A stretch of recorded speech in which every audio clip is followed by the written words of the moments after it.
Hello and welcome to the fifth and last installment of Meetings with History Online. My name is Marta Kopiniak and today, for the last time, I will be your guide in our journey through history. The economic state of the People's Republic of Poland was dire, even before the introduction of martial law. This was reflected in the strikers calling for introduction of food coupons for meat, which were supposed to help regulate the market. After the introduction of martial law, the situation was even worse. There were shortages of even the most basic of products. They were simply not in shops. And in the streets, there were many theories as to what exactly happens to all the products when they are not in the shops. Were they really bought out by black market traders? Were they perhaps sold abroad? Or perhaps they were just stored in a warehouse in preparation for a real war? Or perhaps they really just did not exist. No matter the reason, the situation was dire. If you didn't have any connections or didn't know how to push through the crowd, you were often left with very little to live on. The situation was even worse in families where the husband was detained for opposition work and the wife was left alone with the kids with no means of getting her own money, as she has never worked outside of home in her life. For people in families like this, packages with help were a godsend. They sometimes came from family members who were better off or lived in less affected parts of the country. But for the most part, they were part of humanitarian transport that came from countries like Germany, France, Belgium, Austria, Norway, and many others. They usually contained food, clothes, medicine, and baby formula. And for the holidays, chocolate and oranges, luxury items. But humanitarian transports also sometimes contained radio, medical, and printing equipment for the democratic underground. The end of martial law came on July 22nd, 1983, 1.5 years after it was implemented. Wrocław bore the weight of 5 victims of the regime during this time. Tadeusz Kostecki, a 62-year-old delegate to a polytechnic strike, died of a heart attack after being brutally beaten by ZOMO on the night of December 14th, 1981. And Antoni Schneider, a 79-year-old retired farmer who was a bystander of the demonstrations during the Battle of Wrocław, was beaten by ZOMO while returning home after the curfew. The terror dispatched by militia and other organizations to pacify the society was an everyday occurrence. Every little insubordination or suspicious activity could get you arrested, beaten, or even shot at. The terror was supposed to pacify and calm the society, but it did the exact opposite. It created a mass trauma that many people live with to this day. The Catholic Church was always a natural ally to any democratic opposition, since they themselves were persecuted and seen by the authorities as an organization that was stealing people's loyalty from them. The Church and its priests were also a source of comfort for people affected by the negative aspects of the communist rule. It will then come as no surprise that the Catholic Church played a massive part in organizing help during the martial law. The Archbishop's Charitable Committee, created in 1982, helped organize and distribute all the help that came in the humanitarian transports. And because of the fact that Archbishop Gulbinowicz took the organization under his wing, all the unloading of the humanitarian transports took place on church property, which was more or less off limits for any agency or organization of the state that would like to inspect them. This enabled the committee to provide the solidarity in the underground and other organizations with all the help they needed. Pope John Paul II was a significant figure in Polish people's fight for freedom and democracy.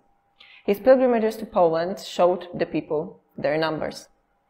In a mass he celebrated in Partynice, there were millions of them. And if those millions took action, no one could stop them. 1989, the last year of Polish People's Republic, began with no one actually hoping for the turn of events that actually took place. The 12 months of that year marked a swift decay of the Communist Party, although the secret police functioned until the end. The round table talks, negotiations between the communist authorities and the democratic opposition on a matter of reforms, created a framework for organizing a partially free election for Sejm and Senate, as well as many other social and political agreements, although they were not liked by everyone.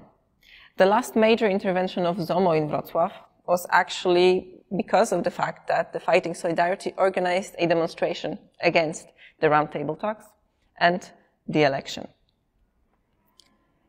The election on June 4th, 1989 became immortalized nationwide by posters of Gary Cooper going to vote for Solidarity, and locally in Wrocław by posters with the rising sun of democracy. The opposition, of course, won the elections, with Barbara Labuda and Karol Modzelewski, along with 4 other candidates, winning in the Wrocław district. The first fully democratic elections after World War II took place in the year 1990, and those were the elections for the local government. During the campaign, there were many personal changes made in many institutions in Wrocław, which in turn meant that people from Solidarity could take up positions in those institutions. On May 27, 1990, Solidarity won the elections with 67 out of 70 of their candidates becoming members of the city council. Victory in the 1990 elections meant that for the next 25 years, Wrocław was governed by people from Solidarity and has gained the reputation of one of the most politically stable local governments in Poland. After the fall of communism, Wrocław has flourished in many aspects of the city's life. During the years, it has become both a topic and character of many books. Crime novels author Marek Krajewski has set his books in the realities of interwar Breslau. He is a master at bringing back the memory of a city destroyed by the post-war changes in politics. He is also the creator of Commissioner Eberhard Mock, who is a complicated man with a gift for solving crime. Another book, of which Wrocław is the topic, is Microcosm, Portrait of a Central European City, by Norman Davies and Roger Moorhouse, which explores the lives of Wrocław citizens along the centuries, tries to overcome the rivalry of Wrocław and Breslau, and looks at the city's history from a wider, regional and European perspective. Another important event in which Wrocław took part in was Euro 2012, when the city was host of a series of matches in the European Championships.